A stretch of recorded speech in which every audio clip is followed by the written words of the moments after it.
السلام عليكم ورحمة الله وبركاته.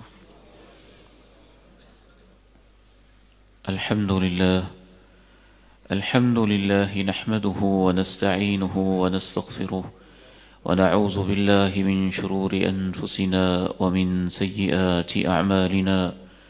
أشهد أن لا إله إلا الله وحده لا شريك له، وأشهد أن محمدًا عبده ورسوله صلى الله عليه وعلى آله وصحبه وسلم.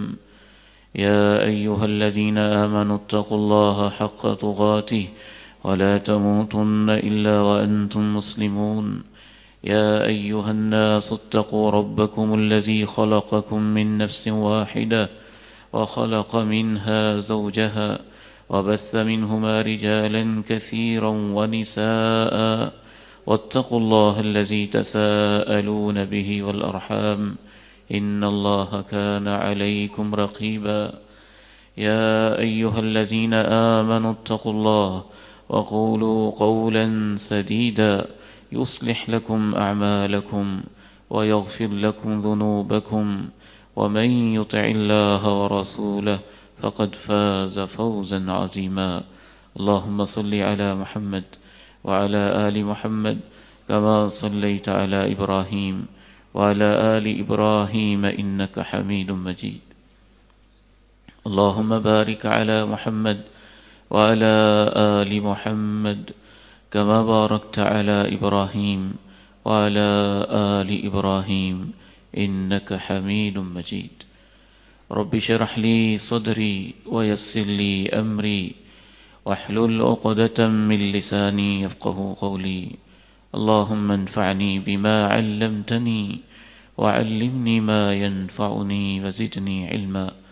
اللهم آت نفسي تقواها وزكها فأنت خير من زكاها، أنت وليها ومولاها.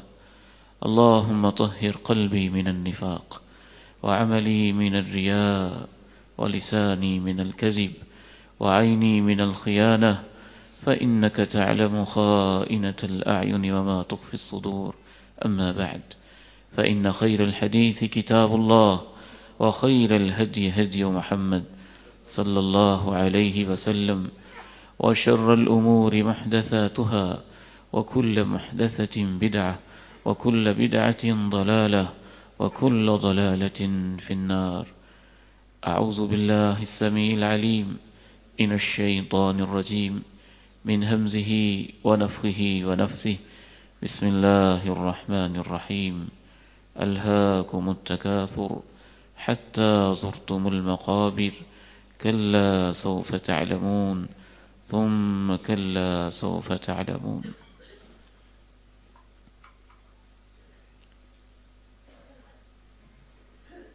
جس دور کے اندر میں اور آپ زندگی بسر کر رہے ہیں، آج کے اس عہد کو ڈیجیٹل دور کہا جاتا ہے، موبائل کا دور کہا جاتا ہے، انٹرنیٹ کا دور کہا جاتا ہے۔ ایک لحاظ سے یہ سب اللہ تعالیٰ کے انعامات اور اس کی رحمتیں ہیں۔ انسان کے لیے سہولت اور آسانی پیدا ہوئی ہے۔ حرم مکی کی وہ آواز جس کو سننے کے لیے ہم ترسا کرتے تھے، ہم کسی بھی لمحے اپنے موبائل پہ اسے سن سکتے ہیں۔ دور پار کے وہ اہل علم جن سے ہمارا رابطہ ممکن نہیں تھا، ہم ان سے علمی استفادہ اس ذریعے سے کر سکتے ہیں۔ اہل خانہ رشتہ داروں سے وہ رابطے جو مشکل تھے، اس میں اللہ تعالیٰ نے آسانی پیدا کی ہے۔ بہت سارے معاملات جو بڑے محنت طلب اور مشقت طلب تھے، اس ڈیجیٹل دنیا میں وہ ہمارے لیے آسان ہو گئے۔ اسلام کسی بھی نئے آنے والی چیز کی نہ مذمت کرتا ہے، نہ اس کو ویلکم کرتا ہے۔ اسلام یہ دیکھتا ہے وہ اس کا فائدہ کیا ہے اور اس کا نقصان کیا ہے۔ اسلام کے اپنے سٹینڈرڈ ہیں، اپنے ضابطے ہیں، اپنے اصول اور اپنے میرٹ، ہر چیز کو اس کے مطابق دیکھا اور پرکھا جاتا ہے۔ تو یہ جتنی بھی ڈیجیٹل ترقی ہوئی ہے یا موبائل کی دنیا پہ ترقی ہوئی ہے، اسلام اسے بھی اسی لحاظ سے دیکھتا ہے۔ وہ ایک ٹول ہے، ایک آلہ ہے، اس میں جو مفید چیزیں ہیں وہ مفید ہیں، جو نقصان دہ ہیں وہ نقصان دہ ہیں، جو خیر پھیل رہی ہے وہ قابل تعریف ہے، جو شر پھیل رہی ہے وہ قابل مذمت ہے، جو علمی استفادہ ہو رہا ہے وہ قابل تحسین ہے، اور اس کے برعکس جو گمراہی پھیلائی جا رہی ہے وہ قابل مذمت ہے۔ آج کی اس دنیا میں لیکن یہ ماننا پڑے گا کہ اس کے نتیجے میں 4-5 بڑے بڑے نفسیاتی ہمارے مسائل ہیں جن کے اندر ہم الجھ گئے ہیں۔ ان کا حل کیا ہے اور وہ مسائل کیا ہیں، شعوری یا لاشعوری طور پہ ہم کس طرف جا رہے ہیں، اور اس میں بہتری کیسے پیدا ہو سکتی ہے، اس حوالے سے آج کے خطبہ جمعۃ المبارک میں اللہ تعالیٰ کی توفیق سے چند باتیں میں آپ کے ساتھ شیئر کرنا چاہوں گا۔ سب سے پہلا اور بنیادی مسئلہ آج کی اس موبائل کی دنیا سے اور انٹرنیٹ اور ڈیجیٹل ورلڈ سے جو میرے اور آپ کے اندر لاشعوری طور پہ پہلے سے بڑھ گیا ہے، وہ ناشکری ہے، اللہ کی ناشکری، اللہ کی نعمتوں کی ناشکری، اللہ تعالیٰ کے انعامات کی ناشکری۔ یہ تو اللہ نے پہلے ہی بتایا ہوا ہے کہ انسان بڑا ناشکرا ہے، شروع سے انسان کی طبیعت میں یہ چیز رہی۔ وَالْعَادِيَاتِ ضَبْحًا فَالْمُورِيَاتِ قَدْحًا فَالْمُغِيرَاتِ صُبْحًا فَأَثَرْنَ بِهِ نَقْعًا فَوَسَطْنَ بِهِ جَمْعًا إِنَّ الْإِنسَانَ لِرَبِّهِ لَكَنُودٌ۔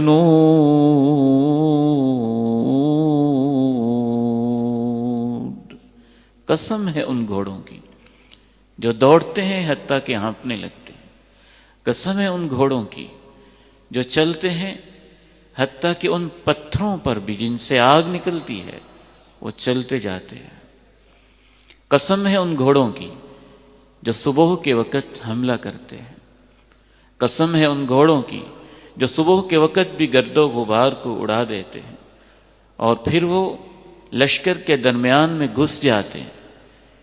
یہ قسمیں اٹھا کے اللہ نے کہا یقیناً انسان تو بڑا ہی ناشکرا ہے، انسان تو بڑا ہی ناشکرا ہے۔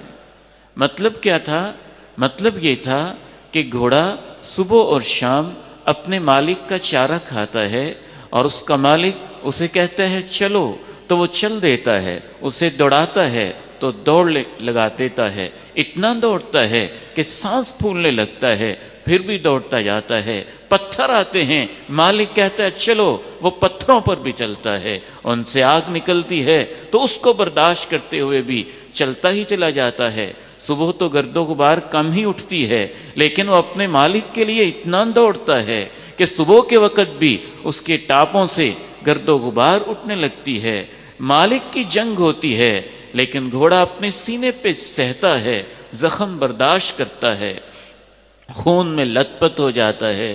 2 وقت کا کھانا کھا کے گھوڑا اپنے مالک کے لیے ایسی شکر گزاری کر رہا ہے۔ انسان تو اپنے رب کا بڑا ہی ناشکرا ہے۔ یہ پہلے سے مسئلہ تھا لیکن جدید دور میں بڑھ گیا۔ بڑھنے کی وجہ کیا ہوئی؟ بڑھنے کی وجہ ہوئی وہ سوشل میڈیا کا کمپیریزن جس کے اندر ہم بہے چلے جا رہے ہیں۔ دیکھیں کوئی بھی چیز ضرورت سے زیادہ ہو جائے تو وہ نقصان دیتی ہے۔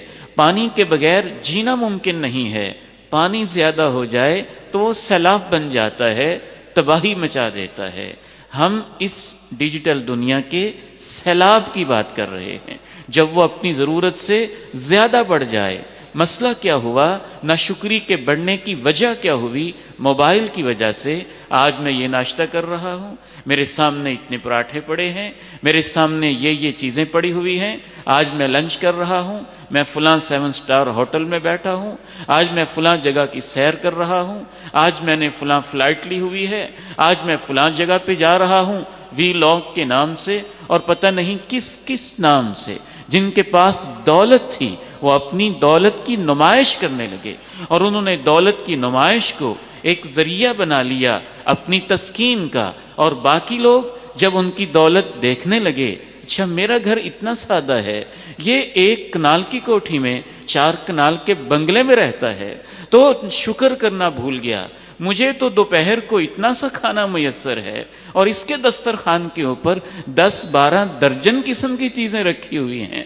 تو جب سوشل میڈیا کمپیریزن وہ کرنے لگا، دوسروں کے سٹیٹس کو دیکھ کے، ان کے کھانے کو دیکھ کے، ان کے ناشتوں کو دیکھ کے، ان کی سیر و تفریح کو دیکھ کے، ان کے پکنک کو دیکھ کے، ان کے گھروں کوٹھیوں بنگلوں کو دیکھ کے، ان کی اعلی شان قسم کے سجے ہوئے کوٹھیوں اور مکانات کو دیکھ کے، تو اس وجہ سے جو پہلے ہی انسان ناشکرا تھا اس کی ناشکری میں اور اضافہ ہو گیا۔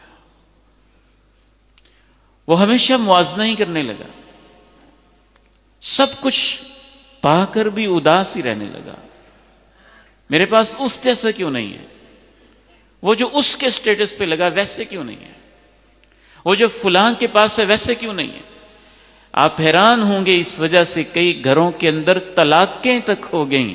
عورتوں نے اپنے شوہروں سے کہا فلاں جوتا، فلاں کپڑا، فلاں چیز اس جیسی، فلاں رہائش، فلاں سلسلہ، فلاں عیاشی، فلاں تعیش، فلاں قسم کی لائف سٹائل وہ مجھے چاہیے۔ وہ بیچارہ کسی اور دنیا میں رہتا ہے، اور جو آپ کو دکھایا جا رہا ہے یا تو ان لوگوں کا ہے جن کو اللہ نے بے پناہ وسائل دیے ہیں، یا پھر ان لوگوں کا ہے جن کے پاس وسائل نہیں ہیں، لیکن وہ فلٹر شدہ ایک مصنوعی دنیا، آپ کو ڈیجیٹل دنیا دکھا رہے ہیں جو حقیقت کے اوپر مبنی نہیں ہے۔ لیکن اس وجہ سے یقیناً ناشکری کے ریشو میں، تناسب میں اضافہ ہو گیا۔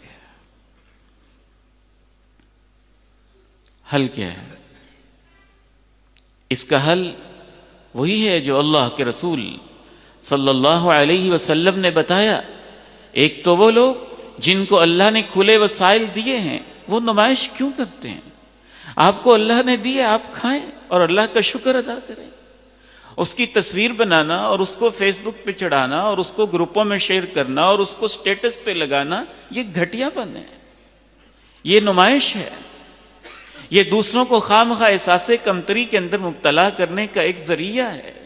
بعض دفعہ یہ آپ کے فخر کا ذریعہ ہے، بعض دفعہ آپ کے لیے احساس برتری کا ذریعہ ہے، بعض دفعہ آپ کے لیے حسد کی وجہ بن رہا ہے، طرح طرح کے اس سے مسائل پیدا ہو رہے ہیں۔ حل کیا ہے؟ حل تو اللہ تعالیٰ نے شروع ہی سے بتایا ہوا ہے اور بڑا خوبصورت ہے۔ فَلْيَنظُرِ الْإِنسَانُ مِمَّا خُلِقَ خُلِقَ مِن مَّاءٍ دَافِقٍ يَخْرُجُ مِن بَيْنِ الصُّلْبِ وَالتَّرَائِبِ إِنَّهُ عَلَى رَجْعِهِ لَقَادِرٌ۔ انسان سوچے تو صحیح، اسے کیسے پیدا کیا گیا؟ آپ نے دوسروں کے سٹیٹس کو اتنا دیکھا کہ آپ بھول ہی گئے کہ آپ کے اوپر اللہ تعالیٰ کے انعامات کیا ہیں۔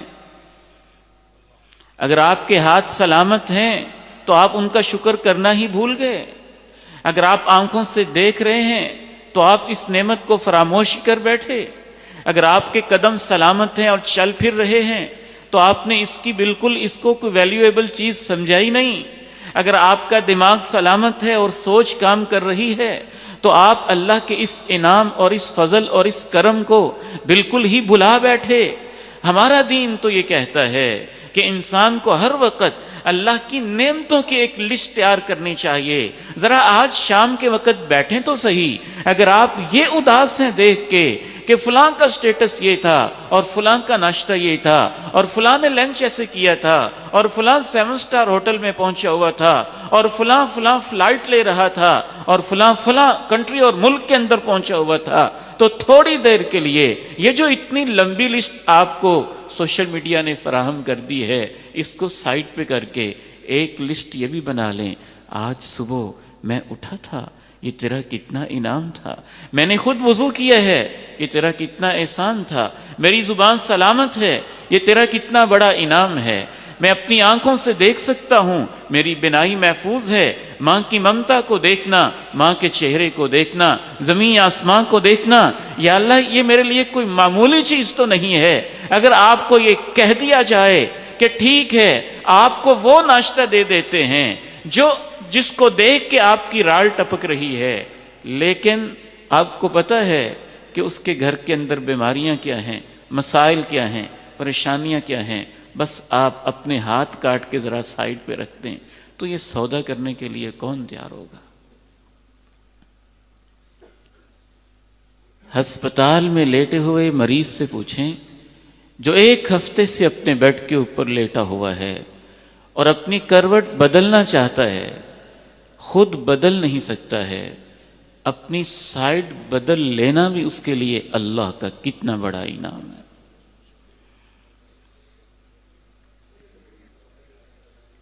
یہ انسان کیوں اتنا زیادہ اللہ تعالیٰ کا ناشکرا ہو جاتا ہے؟ تو پہلا حل تو اس کا میں نے عرض کیا کہ جن کو اللہ نے نعمتیں دی ہیں وہ استعمال کریں. اللہ آپ کو مبارک بنائے، اللہ آپ کی نعمتوں میں اضافہ کرے، اللہ تعالیٰ آپ کو اور زیادہ دے. لیکن اللہ کا واسطہ ہے، ان کی نمائش کیوں کرتے ہیں؟ ان کا سٹیٹس کیوں لگا دیتے ہیں؟ دوسروں کو کیوں دکھاتے ہیں؟ ریاکاری کیوں کرتے ہیں؟ فخر کا ذریعہ اسے کیوں بناتے ہیں؟ اور دوسرا اس کا حل یہ ہے کہ جن کو اللہ رب العزت نے نعمتیں کچھ کم دی ہیں، تو وہ یہ دیکھیں کہ یہ جو وجود کی سلامتی ہے، یہ اللہ کی کچھ چھوٹی نعمت نہیں ہے.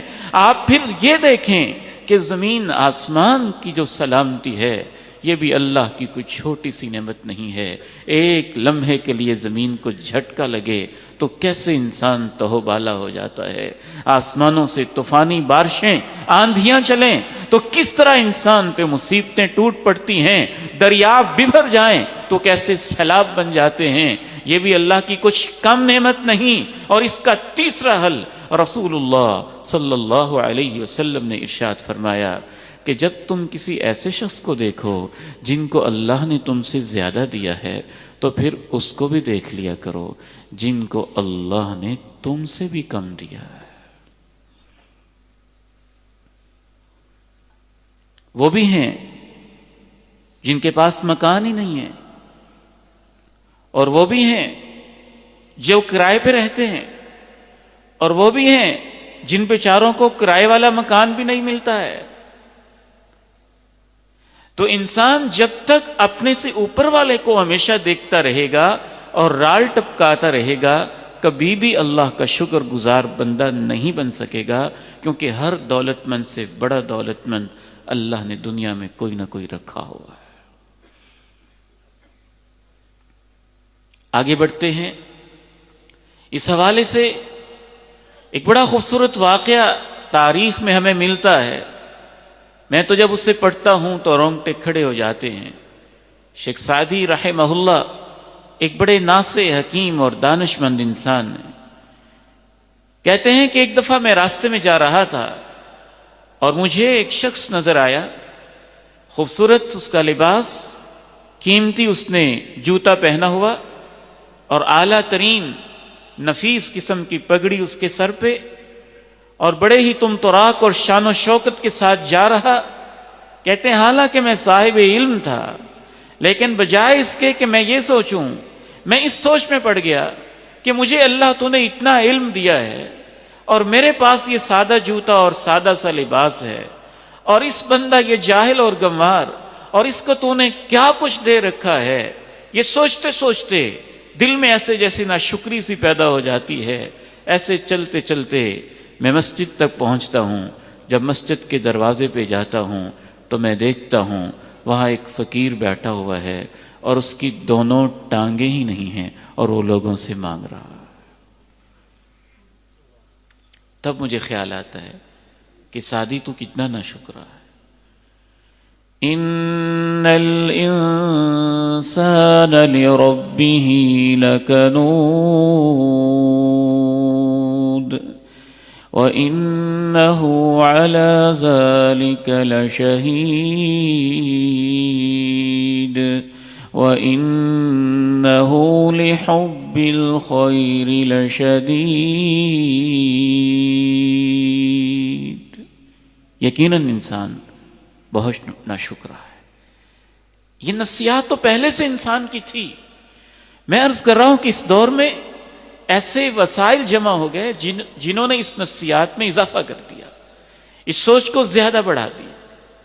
دوسرا مسئلہ, جس مسئلے کو اس وقت ہم فیس کر رہے ہیں, میں سمجھتا ہوں وہ ایک نفسیاتی مسئلہ ہے اور ایک ذہنی مسئلہ ہے, سب کو درپیش ہے, لیکن بالخصوص ہمارے نوجوان نسل کو درپیش ہے, اور وہ بے صبری کا مسئلہ ہے. یعنی دین کی دو روحیں تھیں, شکر اور صبر. تو شکر کا گراف بھی کم ہوا اور ناشکری بڑھ گئی. اور دوسرا دین کا اہم ایک ستون صبر تھا. دنیا کا ہر کام صبر سے ہوتا ہے, حوصلے سے ہوتا ہے, ٹھہراؤ سے ہوتا ہے. لیکن موبائل کی دنیا نے اور انٹرنیٹ کی دنیا نے انسان کے اندر پہلے بھی بے صبری تھی, لیکن اس میں اضافہ کر دیا. پہلے بھی انسان کے اندر کم ہمتی تھی, لیکن اس کے اندر آج کے اس دور کے اندر اضافہ ہو گیا. ہر چیز کا فوری رزلٹ چاہنا, فوری تسکین چاہنا, فوری آرام چاہنا, فوری مجھے ملنے چاہیے, فوراً ابھی چند لمحوں کی تاخیر کے بغیر. اس جلد بازی کے اندر اس قدر اضافہ ہو چکا ہے کہ آپ اندازہ کر لیجئے کہ باقاعدہ انٹرنیٹ کی دنیا کے ماہرین بتاتے ہیں کہ جدید دور کا نوجوان 30 سیکنڈ کی ریل دیکھنا بھی اس کے لیے مشکل ہوتا ہے, صبر نہیں کر سکتا, اس کو جلدی اور کچھ چاہیے, وہ اتنی جلدی میں ہے. اس کا علاج اور اس کا حل کیا ہے؟ اور یہ جلد بازی بعض دفعہ انسان کو دین کے اندر بھی پریشان کر رہی ہے اور دنیا میں بھی پریشان کر رہی ہے. دین میں اس حد تک مسئلہ الجھ چکا ہے کہ جو دینی ذہن کے نوجوان ہیں وہ چاہتے ہیں آج رات ہی انقلاب آ جانا چاہیے, سب کچھ فوراً ہی اسلامائز ہو جائے, فوراً ریولوشن ہو جائے, راتوں رات ہی کوئی انقلاب آ جائے, ہفتوں کے اندر ہی کوئی تبدیلی آ جائے, مہینوں کے اندر ہی کچھ ہو جائے.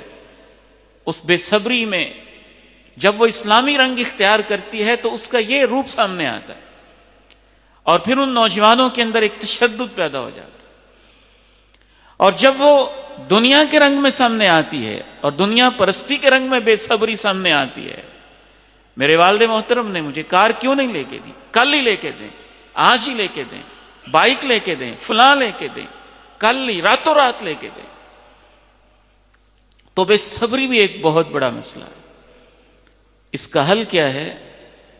وہ تو اللہ تعالیٰ نے قرآن مجید میں اور رسول اللہ صلی اللہ علیہ وسلم نے اپنی احادیث طیبہ میں بڑی خوبصورت طریقے سے سمجھایا ہے. ایک حل اس کا یہ ہے کہ آپ کی طبیعت میں اگر جلد بازی ہے تو اس کا رخ بدل کے آپ نیکی کے کاموں کی طرف لگائیں, ان کاموں کو جلدی کریں جن کو واقعتاً جلدی کرنا چاہیے. اور وہ کیا ہیں؟ وہ اللہ نے بتائے. سارعوا الى مغفرة من ربكم وجنة عرضها السماوات والأرض أعدت للمتقين الذين ينفقون في السراء والضراء والكاظمين الغيظ والعافين عن الناس والله يحب المحسنين والذين إذا فعلوا فاحشة أو ظلموا أنفسهم ذكروا الله فاستغفروا لذنوبهم ومن يغفر الذنوب إلا الله ولم يصروا على ما فعلوا وهم يعلمون. جلدی کرو اللہ کی معافی لینے کے لیے اور اس جنت کے لیے جس کی چوڑائی میں آسمان و زمین سمٹ جائیں گے، اور وہ تیار شدہ ہے ان متقین کے لیے جو اللہ کی راہوں میں خرچ کرتے ہیں. خرچ کرنے میں اللہ کی راہ میں جلدی کرنا کہ یہ خیر کا کام ہے میں کر گزروں، یہ نیکی کا کام ہے میں کر گزروں، پتہ نہیں کل میرے ہاتھ میں دولت ہوگی کہ نہیں، کل موقع ملے گا کہ نہیں. والکاظمین الغیظ، غصہ جلدی پی جائیں، نہیں پئیں گے بڑھتا چلا جائے گا. والعافین عن الناس، معاملات خراب ہیں تو جلدی معاف کر دیں. واللہ یحب المحسنین، اور خاص طور پہ اللہ نے کہا غلطی ہو گئی ہے تو جلدی توبہ کر لیں، جلدی سے توبہ کر لیں، اس گناہ کو جلدی سے چھوڑ دیں. تو آپ کی جو جلد بازی اللہ نے طبیعت میں کچھ نہ کچھ انسان کی فطرت میں رکھی ہے، وہ تو اس لیے رکھی ہے کہ انسان نیکی کے کاموں کی طرف شوق سے بڑھے اور اپنی ڈائریکشن اور سمت کو نیکی کے کاموں کی طرف لگا دے، خیر کے کاموں کی طرف لگا دے، یعنی ان کو کرنے کے اندر جلدی پلاننگ میں رکھ لے، ترجیحات میں رکھ لے، پہلے سے پہلے وہ کام کرنے کی کوشش کرے. یہ مطلب نہیں ہے کہ اس کام میں جلدی کرے.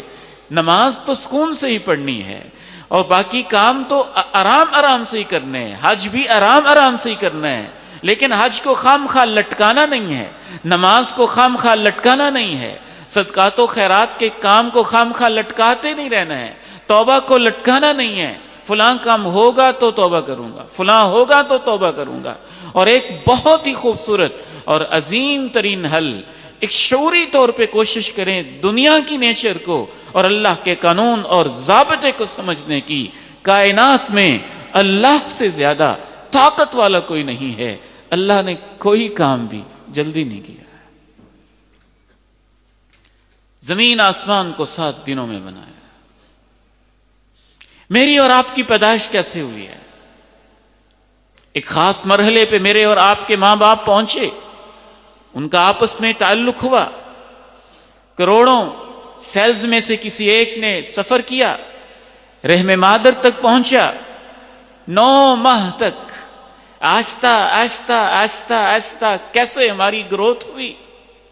خون کے ایک لوتھڑا، وہ ایک جرثومہ خون کا لوتھڑا، گوشت کا ٹکڑا، پھر اعضاء، پھر ہڈیاں، انگلیاں، پورے، ناخن، وینز، رگیں، دل، دھڑکن، اعضاء، بال، دماغ، سوچ. اللہ چاہے تو ایک لمحے میں سب کچھ ہو سکتا ہے. اللہ کا یہ قانون ہی نہیں ہے، اللہ تعالیٰ کا یہ طریقہ ہی نہیں ہے، اللہ کا یہ ضابطہ ہی نہیں ہے. اور لمحوں میں اگر ہوتا بھی تو کیا نقصان ہوتا، یہ اللہ ہی بہتر جانتے ہیں. پھر ہم 9 ماہ کے بعد جب ہماری پیدائش ہوئی تو کہ یکدم اللہ نے ہمیں نوجوان کر دیا. ہم لیٹے ہوئے ہیں، ہاتھ پاؤں پوری طرح ورک نہیں کر رہے، چل نہیں سکتے، بول نہیں سکتے. اگر پہلے ہی دن کا بچہ اس کی سوچ کا وہی لیول ہوتا جو 20 سال کا تھا تو شاید ویسے ہی وہ فوراً مر جاتا کہ دنیا کیا ہو رہا ہے، میں یہاں کیسے جیوں گا. تو اللہ کا ضابطہ اور قانون ہی نہیں ہے، جلد بازی. یہ اللہ نے ضابطہ دنیا کا نہیں رکھا ہوا، نہ کائنات کی تخلیق میں ہے، نہ میری اور آپ کی تخلیق میں ہے، نہ حالات کی بہتری کے اندر ہے. اگر اللہ نے فوری نتائج دینے ہوتے تو اللہ انبیاء کو دیتا. 950 سال تک جناب نوح علیہ السلام روتے ہی رہ گئے ہیں.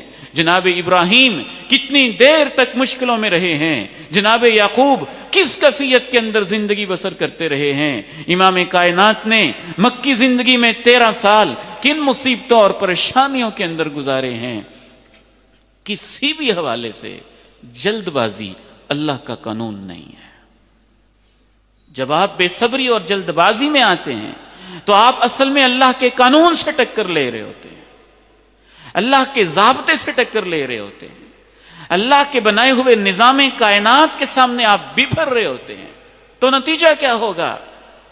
آپ کی خواہش کے مطابق کچھ نہیں ہوگا, ہوگا وہی جو اللہ نے قانون بنایا ہوا ہے. اگر 1 سال کا بچہ چاہے کہ میں جلدی سے جوان ہو جاؤں تو ہو جائے گا؟ نہیں ہوگا. اگر آپ یہ چاہیں کہ صبح میں نے درخت لگایا ہے اور شام کو اٹھ یہ بالکل اس قابل ہو جائے کہ میں اس کے پھل کھاؤں تو نہیں ہوگا.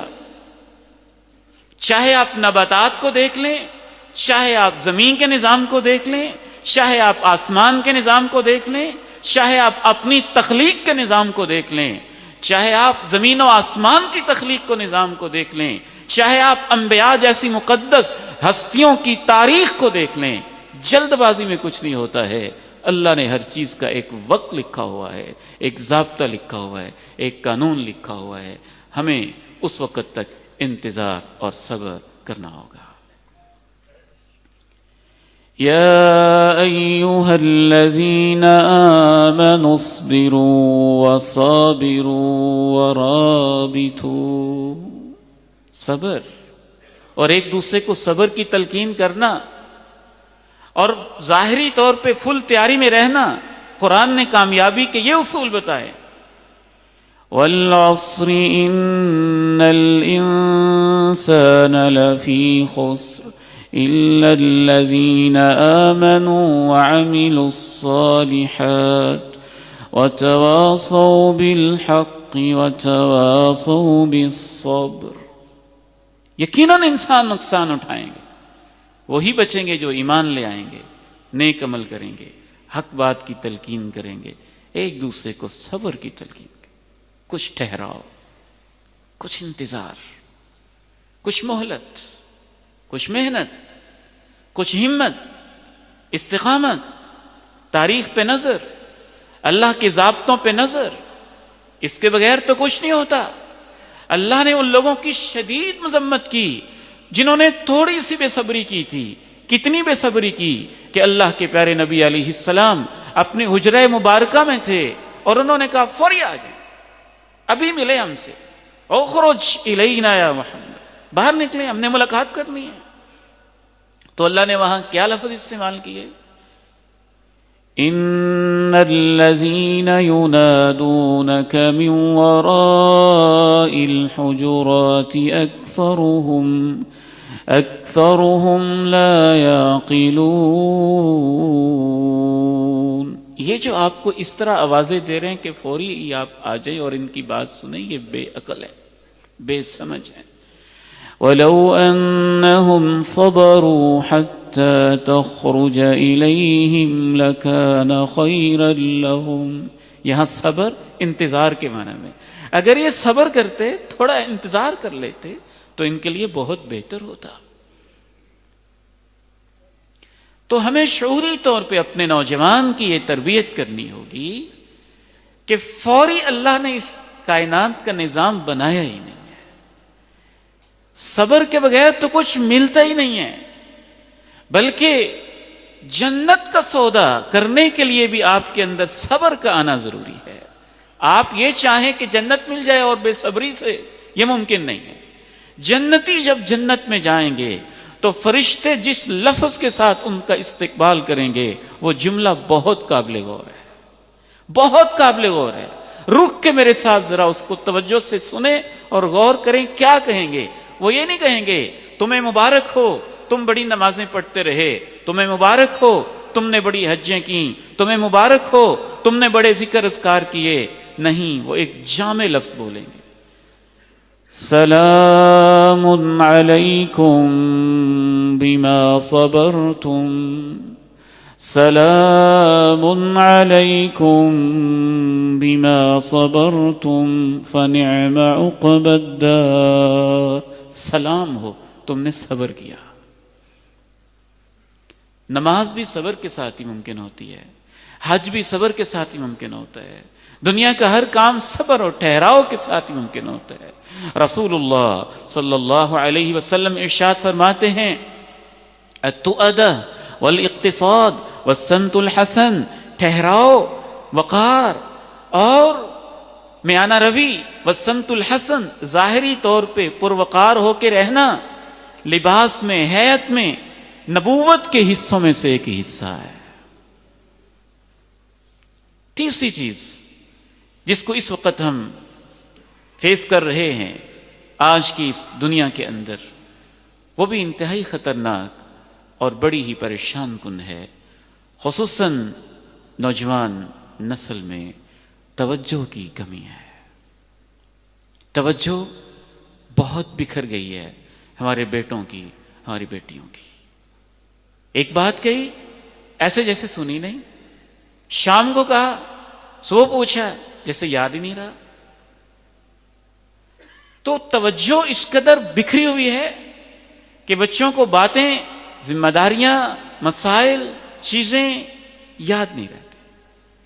اور اس کے پیچھے بھی ایک اہم ترین وجہ کہ جس بیچارے کی پوری دنیا پہ توجہ ہے, پوری دنیا پہ, امریکہ میں کیا ہو رہا ہے, یورپ میں کیا ہو رہا ہے, پاکستان میں کیا ہو رہا ہے, پارلیمنٹ میں کیا ہو رہا ہے, سیاست میں کیا ہو رہا ہے, معیشت میں کیا ہو رہا ہے, گلی محلے میں کیا ہو رہا ہے, فلاں کا سٹیٹس کیا ہے, فلاں نے آج پوسٹ کیا لگائی ہے, فلاں نے کیا لکھا ہے, فلاں کیا کر رہا ہے, فلاں آج کہاں گیا تھا, اس یوٹیوبر نے کیا کیا, اس نے کیا کہا. تو جب اس بیچارے نے اتنی ساری چیزوں پہ توجہ دینی ہوگی تو اوور لوڈڈ ہو کے دنیا کے بنیادی کاموں پہ اس کی توجہ کم ہو جائے گی اور اپنی ذمہ داریوں پہ توجہ کم ہو جائے گی. اس کا حل بہت خوبصورت ہے. اگر آپ اپنے اندر فوکس پیدا کرنا چاہتے ہیں, توجہ پیدا کرنا چاہتے ہیں, اور یہ بے صبری اور توجہ کی کمی معمولی سا مسئلہ نہیں ہے. اس بے صبری اور توجہ کی کمی کی وجہ سے آج کا نوجوان خصوصاً, میں بڑی معذرت سے عرض کرنا چاہوں گا, ایک ہمدردی اور محبت کے ساتھ کہ میرے یہ بیٹے, میری یہ بیٹیاں, سب سے بڑا نقصان یہ ہے صحیح علم سے محروم ہو رہے ہیں. صحیح علم کے لیے بہت صبر اور بہت توجہ چاہیے. ان کے پاس معلومات کا سیلاب ہے لیکن اس کے تجزیے کے لیے بصیرت نہیں ہے. اسلامی معلومات بہت ہیں, اسلام کا علم گہرا نہیں ہے.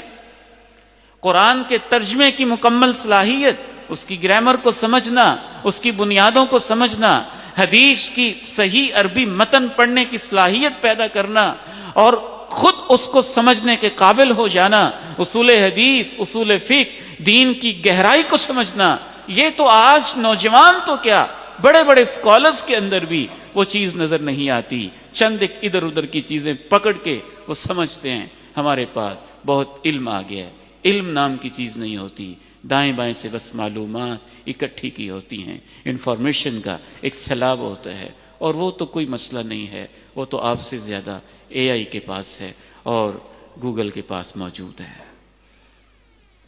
وہ بصیرت, وہ فقاہت, دین کی وہ گہرائی جو ایک عالم کا ترہ امتیاز ہوتا ہے, جو انبیاء کی وراثت ہوتی ہے, وہ اس وقت تک حاصل نہیں ہوتا جب تک اس پہ بہت اچھا خاصا وقت نہیں لگایا جاتا, جب تک اس کے لیے انسان اپنی زندگی نہیں لگاتا, ٹھیک ٹھاک ایک محنت نہیں کرتا.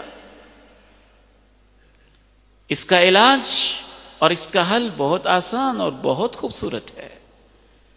3 چیزیں آپ زندگی میں کر لیں, دیکھنا اللہ آپ کے اندر صبر بھی کیسا پیدا کرتا ہے, ہمت بھی کیسی پیدا کرتا ہے, اور توجہ بھی آپ کی کتنی بڑھ جاتی ہے, اور فوکس کا مسئلہ بھی کیسے حل ہوتا ہے.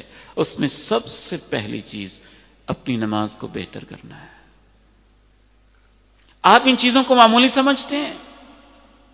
نماز میں اپنی نگاہوں کو ایک جگہ پہ ٹکا کے کھڑے رہنا سجدے والی جگہ پہ دیکھنا، پھر رکوع کی کیفیت میں چلے جانا، پھر قیام میں ہاتھ باندھ کے رکھنا، دائیں بائیں کوئی موومنٹ اور حرکت نہ کرنا، اور اپنے دل کا پورا دھیان اللہ کی طرف لگانا، پھر لمبے اور طویل سجدے کرنا، اور پھر نماز کے اندر قرآن کی تلاوت کرنا، کیا آپ اس سے معمولی چیز سمجھتے ہیں؟ دنیا کے ماہرین آپ کو جو بھی بتاتے رہیں، میں پورے ایمان اور یقین سے کہتا ہوں، صبر پیدا کرنے کے لیے، حوصلہ پیدا کرنے کے لیے، توجہ کو بڑھانے کے لیے، فوکس کو بلند کرنے کے لیے نماز سے کامیاب کوئی چیز دنیا میں نہیں ہے۔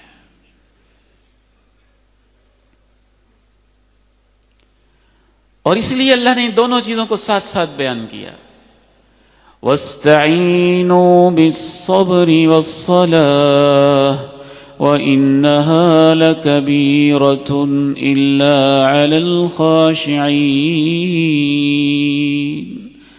الَّذِينَ يَظُنُّونَ أَنَّهُمْ مُلَاقُو رَبِّهِمْ وَأَنَّهُمْ إِلَيْهِ راجعون۔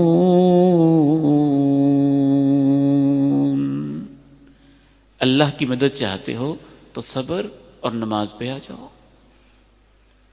اللہ کی مدد چاہتے ہو، اگر آپ یہ چاہتے ہیں کہ اللہ ہی آپ کے ساتھ ہو جائے، تو پھر دنیا کا کوئی کام کیسے پیچھے رہ جائے گا؟ وہ والی نماز جس میں توجہ ہو۔ اس لیے اللہ نے یہ نہیں کہا کہ نمازی کامیاب ہو گئے، قد افلح المؤمنون الذين هم في صلاتهم خاشعون۔ کامیاب ہیں اہل ایمان، وہ اہل ایمان جن کی نمازوں میں خشوع ہوتا ہے۔ اور خشوع کس کو کہتے ہیں؟ جس کے اعضاء کی توجہ بھی اللہ کی طرف ہو، جس کے دل کی توجہ بھی اللہ کی طرف ہو۔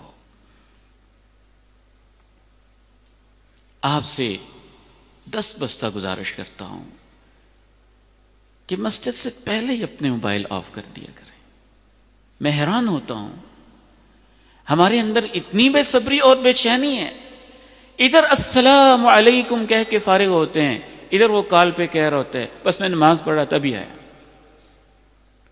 جس کی نماز کا یہ عالم ہے، جس کی توجہ کا یہ عالم ہے، جس کی موبائل کے ساتھ دلچسپی اس قدر ہے کہ وہ موبائل کا مالک نہیں بلکہ اس کا غلام بن چکا ہے، اور اپنے وقت کو اپنی مرضی کے مطابق نہیں کسی اور کی مرضی کے مطابق استعمال کرنے کا پابند ہو چکا ہے، اس بیچارے کو توجہ کی نعمت کیسے ملے گی؟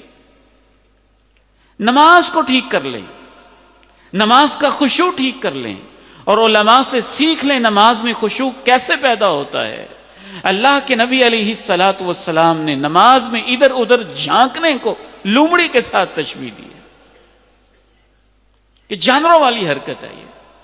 نماز میں کھانا منع ہے، پینا منع ہے، بولنا منع ہے، نگاہ کو ادھر دائیں بائیں کرنا منع ہے، آگے پیچھے دیکھنا منع ہے۔ کیا ہو رہا ہے یہ؟ جہاں اور آپ کو روحانی برکتیں مل رہی ہیں، ثواب مل رہا ہے، وہاں آپ کی ٹریننگ ہو رہی ہے کہ دنیا میں کسی کام پہ توجہ کیسے کی جاتی ہے۔